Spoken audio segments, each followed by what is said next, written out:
भंडापुर से मैं दीपाल भारती।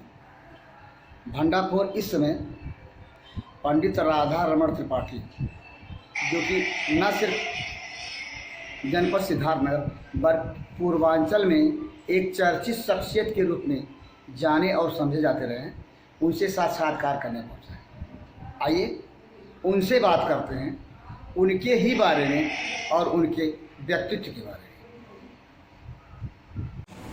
पंडित राधा रमण त्रिपाठी, जो कि न सिर्फ जनपद सिद्धार्थनगर बल्कि ये कहा जाए कि पूर्वांचल में एक जाना माना नाम है, तब से जबकि बाबरी मस्जिद विध्वंस का मामला आया। आइए हम पंडित जी से जानते हैं, राधा रमण त्रिपाठी जी से, उनका राजनीतिक इतिहास कहाँ से शुरू होता है। पंडित जी बताइए, आपका राजनीतिक इतिहास कहाँ से शुरू होता है? राजनैतिक इतिहास तो हमारा शुरू होता है बचपन से ही, जब 71 में मैंने स्वयं सेवक संघ की शाखा को ज्वाइन किया था। और तब से लेकर जनसंघ, भारतीय जनता पार्टी और बीच में जो भी उतार चढ़ाव रहा, उसको लेकर के आज तक जहां हूं, आप बेहतर से जानते हैं। मैं अपने कार्यों से जाना जाता हूं, न कि किसी पद से जाना जाता हूँ। मैंने जनता की सेवा करके इस मुकाम तक स्थापित हुआ हूँ और जनसेवा हमारा जन्म से ही मेरे अंदर आ गया था। मैं हमेशा जो शोषित हैं, वंचित हैं, उपेक्षित हैं, प्रताड़ित हैं, जिनको न्याय नहीं मिलता है, उनके साथ खड़ा होकर के उनकी मदद करने की जीवन पर्यंत कोशिश करता रहा हूँ और करता रहूँगा। आपने अभी कहा जनसंघ।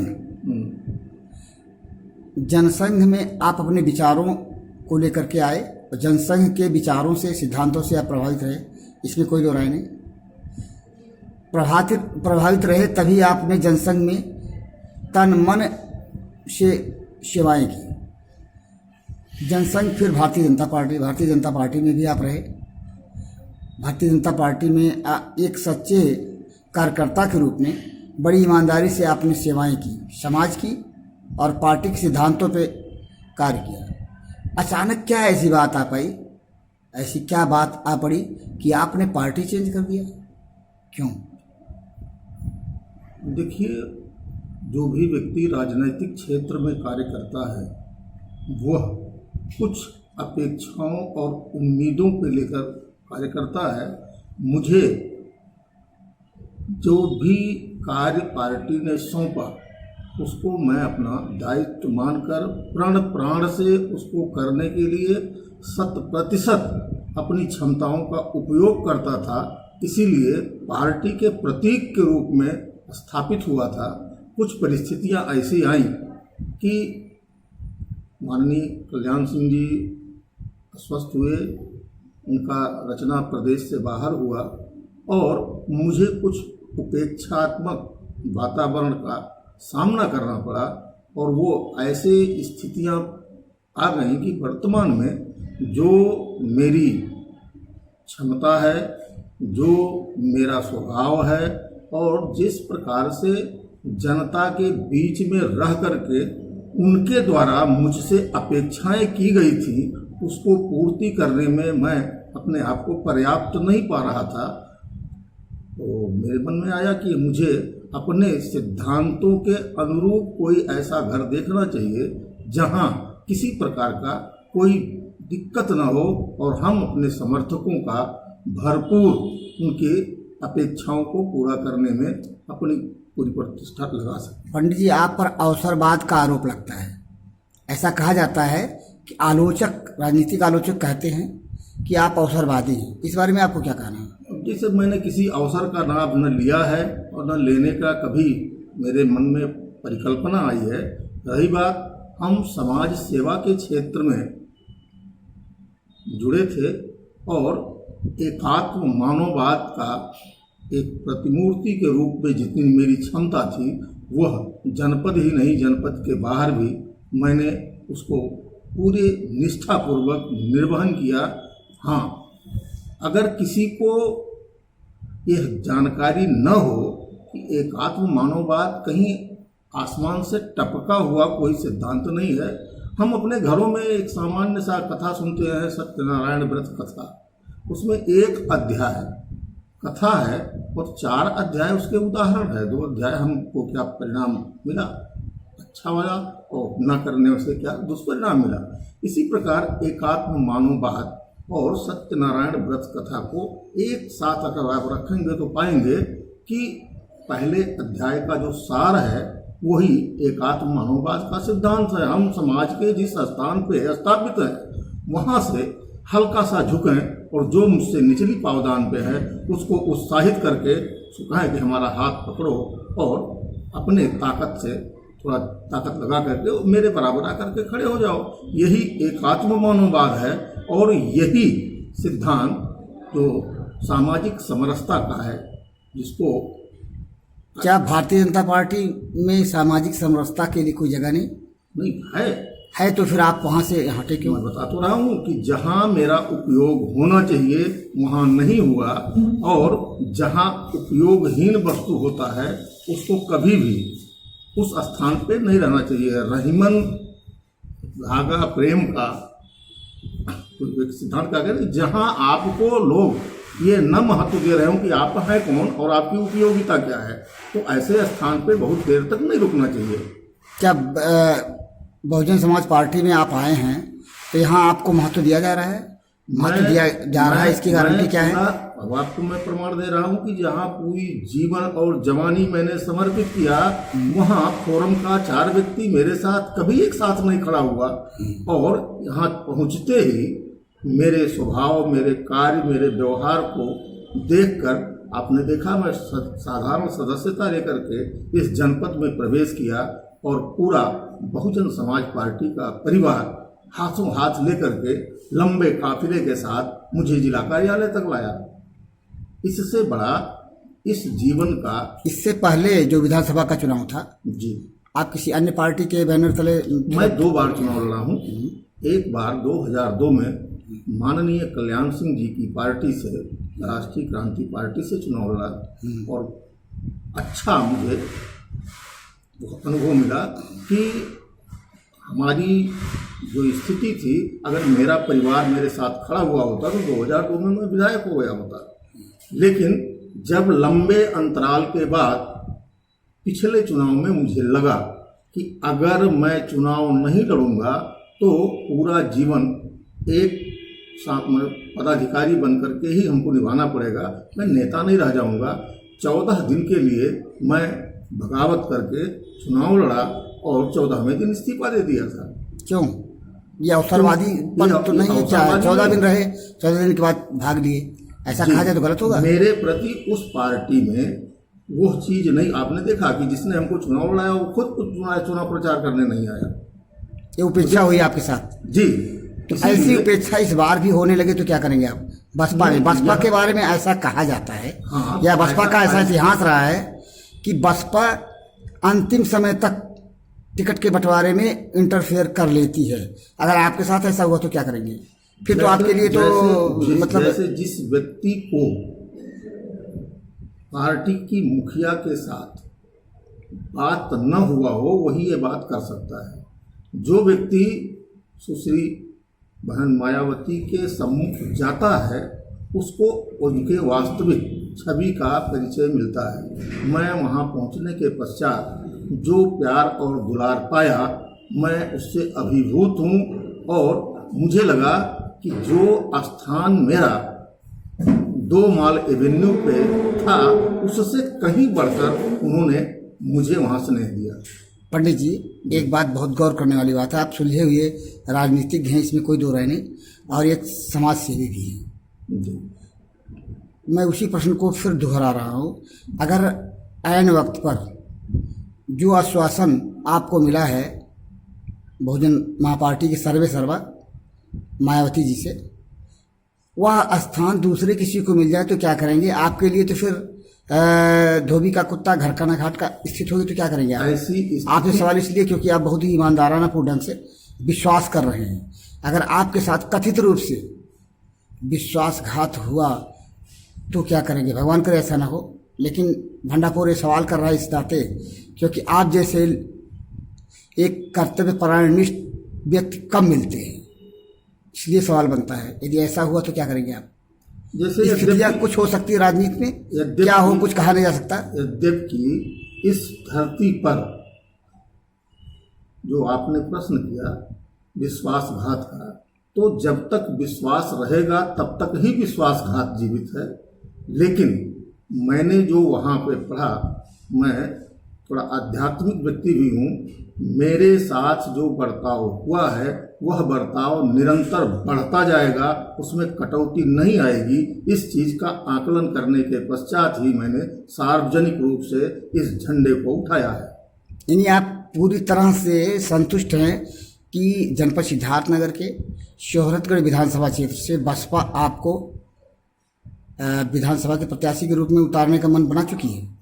मन ही नहीं बना चुकी है, मैंने मन बना लिया है। आपका मन बनाना स्वाभाविक है, लेकिन जिनकी बदौलत जी आपका टिकट कंफर्म होगा उनके मन की मैं बात कर रहा हूँ। आप मन न बनाए होते तो फिर इस तरह से बात क्यों करते और समाज में उतर करके अपनी बात को रखते क्यों? पार्टी ने पहले मन बनाया है, मैंने बाद में मन बनाया है, और इसीलिए विलंब से मैं बहन जी से मुलाकात करने गया। अब एक अनौपचारिक प्रश्न, जी यदि हालात शोहरतगढ़ विधानसभा के राजनीतिक परिदृश्य में टिकट के बंटवारों में पार्टियां जो लोग उम्मीद बैठाए बैठे हैं, बनाए बैठे हैं अपनी पार्टियों में, विभिन्न पार्टियों में, उन्हें और दावेदारी अपनी कर रहे हैं, अगर उन्हें वहाँ वह जगह नहीं मिली, मिलना स्वाभाविक नहीं, हर किसी को मिले, किसी एक को मिलेगा, और वो लोग पुरानी रणनीतियों को अपना करके पुनः वही पैतरा अपनाए और उसमें सफल हो गए, तब ऐसे हालात जो बनेंगे बसपा के, उसके परिकल्पना आपने किया होगा, क्योंकि आप नए व्यक्ति तो हैं नहीं। फिर आपके सामने यह समस्या अचानक कहीं ना आ जाए कि पतंग कट चुकी है, आप पतंग हैं और डोर किसी और के हाथ में है, फिर आप उस डोर से कैसे जुड़ेंगे? क्या आपने कभी सोचा, या आज के परिदृश्य में आप सोच रहे हैं? मेरी डोर बहन जी के हाथों में मजबूती से पहुंच गई है और उसको कोई मंझे से काटने की स्थिति नहीं है। मैं एक परिपक्व राजनीतिक व्यक्ति हूँ, मेरी जो क्षमता है उसको लगाकर मैं पार्टी को प्रण प्राण से उस स्थान तक पहुंचाने की कोशिश करूंगा कि 2022 में बहन जी इस प्रदेश की मुख्यमंत्री हों। टिकट उकट की बात अब करना बहुत छोटी बात है, टिकट तो हमको बहन जी ने जब मैं चाहूँगा तब घोषित कर देंगे। भगवान करे आपकी यह मनोकामना पूरी हो। बहरहाल आपके अकेले बस की बात तो नहीं, लेकिन जो हालात है, बसपा की क्या स्थिति आपको नजर आती है पूरे प्रदेश में? बसपा में अभी बहन मायावती जी का एक स्टेटमेंट आया है हाल ही में, आप उसे रूबरू हुए होंगे। उस स्टेटमेंट के सारांश को अगर समझा जाए तो ये लगता है कि वो समाजवादी पार्टी के इतर भाजपा को समर्थन कहीं ना कहीं देने के मूड में है। क्या इस स्टेटमेंट से मैं गलत समझ रहा हूँ उसको? आप जमीनी हकीकत को जब गहराई से नापेंगे तो ये जो मीडिया में वातावरण चल रहा है उससे इतर जमीन पे बहुत अच्छी स्थिति बहुजन समाज पार्टी की है, और 2022 में सुश्री बहन जी मुख्यमंत्री बनने जा रही हैं 5वीं बार, उसको कोई रोक नहीं सकता। कहाँ? पूरे प्रदेश में ऐसा? पूरे आप शोहरतगढ़ सिद्धार्थनगर की बात छोड़ दें यदि, तो पूरे प्रदेश में कहाँ आपको दिख रहा है, जरा उसका थोड़ा सा अवलोकन कराएं। जैसे कहाँ नहीं दिख रहा है? नहीं, जहाँ दिख रहा है वहाँ बताएं प्लीज। जैसे हर व्यक्ति ये जानता है कि बहन जी के शासनकाल में कानून व्यवस्था सुदृढ़ रहती है, इसमें कोई दो राय नहीं, आपकी बात में सच्चाई है। यह हर व्यक्ति जानता है कि इनके शासनकाल में गरीबों का, पिछड़ों का, उपेक्षितों का, वंचितों का सम्मान होता है। गुंडे, माफिया और काला बाजारी करने वाले लोग घबराए हुए रहते हैं। इन सब परिस्थितियों को जब जमीन पे चुनाव प्रचार होगा तब आपको दिखाई देगा कि बहुजन समाज पार्टी इस समय उत्तर प्रदेश की सबसे आवश्यक राजनीतिक दल है, और बहन जी से बेहतर कोई मुख्यमंत्री अभी तक नहीं हुआ जो इन स्थितियों पे बहुत गहराई तक अध्ययन किया हो। आपकी हाँ, आपकी बातों में ये- सच्चाई है आपके अनुसार, लेकिन ये देखें कि बहन जी का जबकि चुनाव सर पे है और यह स्टेटमेंट की आवश्यकता पड़ी तो हम भाजपा का भी साथ दे सकते हैं, सपा सत्ता में ना आए, कहाँ तक काउंट करता है कि बहन जी अपने को मजबूत हैं, मजबूत दिख रही हैं? अगर ऐसे हालात होते तो बहन जी ऐसा क्यों कहती? हमको लगता है, क्या उनको आकलन करने में राजनीतिक परिदृश्य का भूल हो रहा हमको है? लगता है उस स्टेटमेंट का गहराई से आपको अध्ययन करना चाहिए, कहीं वो पुराना स्टेटमेंट नए तरीके से ना प्रेषित हो रहा हो। ऐसा पुराना स्टेटमेंट नए तरीके से मतलब समझ में नहीं आया। ये स्टेटमेंट उस समय का है जब उत्तर प्रदेश में राज्यसभा के चुनाव हो रहे थे। तो क्या कहीं कुछ ये कौन सा रिश्ता है ईमानदाराना? कहीं पे हम आपसे गलबहियाँ मिले और कहीं पे फाइट, मतलब समझ में नहीं आ रही बात। यानी आप वक्त के अनुसार बदलेंगे, आप जनता के साथ आप बुद्धिजीवी पत्रकार हैं और आपको इस चीज को भी समझना चाहिए कि सत्य भी परिवर्तनशील होता है। जहां जिस प्रकार की आवश्यकता होती है, जैसे आप अपने घर से मुझसे मिलने के लिए निकले और बीच में कोई जानवर आकर के आपके वाहन से टकरा जाए और आपको चोट लग जाए, तो पहले आप उसका इलाज कराने जाएंगे कि हमसे बात करने आएंगे? नहीं, इलाज कराने जाएंगे। तो ये माना जाए वो स्थितियाँ इलाज कराने की वही स्थितियां हैं कि मान लीजिए कि एक पद के लिए 2 अभ्यर्थिता है, तो अवेलेबल बेस्ट की आवश्यकता हर व्यक्ति महसूस करता है। जैसे अभी विधानसभा के चुनाव होंगे, 4 राष्ट्रीय दल के प्रत्याशी होंगे, कुछ क्षेत्रीय दल के और स्थानीय स्तर के प्रत्याशी होंगे, तो उसमें से जनता को चयन करने में अवेलेबल बेस्ट ही तो होता है। हाँ, जैसा उचित समझे उसा निर्णय लें जी। तो ये मान के चला जाए कि आपकी टिकट कंफर्म है सूरतगढ़ विधानसभा क्षेत्र जिस से? प्रकार का स्नेह और आशीर्वाद बहन जी ने मुझे दिया है, उस पर किसी प्रकार का इफ बट वाई की आवश्यकता नहीं है। आपको पूछना है कि पंडित जी, अब एक सवाल थोड़ा सा इन बातों पे आपका ध्यान दिलाना चाह रहे हैं। जी। बहुजन समाज पार्टी भी सूरतगढ़ विधानसभा क्षेत्र से पार्टी में रह करके पार्टी के रीतियों नीतियों के अनुसार चलने चलाने वाले पार्टी के और भी तो लोग हैं, फिर आप ही को बहन जी ने क्यों चुना? अचानक क्यों नहीं उन लोगों को चुना? क्या ये वह लोग उनके नज़र में इस योग्य नहीं थे? अब आप इसको फिर से समझ लीजिए कि बहन जी ने मुझे डायरेक्ट नहीं बुलाया है। उनका जिनके बारे में आप परिकल्पना कर रहे हैं, वो कैडर का कार्यकर्ता मेरे साथ काम करके और मेरी बातों को ऊपर तक पहुंचाया और बूथ से लेकर के और पार्टी मुखिया तक एक सुर से लोगों ने मुझे स्वीकार किया है। अच्छा, एक यहाँ सर्वे कोई प्रतिद्वंदिता नहीं है। हाँ, एक सर्वे रिपोर्ट गई आपके बारे में, जी। उसी के आधार पे मतलब ये आंकड़ा निकला। अब सर्वे रिपोर्ट तो हम नहीं जानते, नहीं, लेकिन बूथ से लेके और ऊपर तक सिस्टम से लोगों ने मुझसे बात किया और फिर लास्ट में ले जा करके बहन जी से मेरी मुलाकात कराई। पंडित जी, बसपा जी, ब्राह्मण लाबी के आप नेता रहे हैं, जहाँ भी जैसे भी आए, पंडित परिवार से आप आए। बसपा में पंडित जी लोगों की, सिद्धार्थनगर जनपद की बात कर रहे हैं जी, कितने लोगों की आस्था है? आपके पास एक सर्वे रिपोर्ट होगी, और खासकर सूरतगढ़ विधानसभा क्षेत्र जहाँ से कि आप टिकट की दावेदारी कर रहे हैं, पंडित जी लोगों को कितना वोट दिलाएंगे बसपा को? आप अपने व्यक्तित्व के बल पर, सवाल यह है बसपा की तरफ से आपसे। मैंने समाज के साथ जो आचरण और व्यवहार किया है, उसके अनुरूप उनसे आशीर्वाद मांगने के लिए उनके पास जाऊंगा और हृदय से उनको इन बातों को समझाऊंगा कि आज अगर वो मेरे इस सम्मान को परिणाम में बदलेंगे तो उनके सम्मान के साथ मैं जी जान से प्राण से जुटा रहूँगा। मैं आशा और विश्वास दोनों करता हूँ कि जिस प्रकार से मुझे इस जनपद का ब्राह्मण समाज स्थान दिया हुआ है, वो हमारे इस मुहिम में मेरे साथ खड़ा होगा और पूरा अपना जो समाज है वो तो श्री बहन जी को इस बार 22 में मुख्यमंत्री बनाने के लिए मेरा सहयोग करेगा। चलिए, आपने इतना सत्कार कर दिया, इसके लिए धन्यवाद। आपने सुना पंडित राधा रमण त्रिपाठी।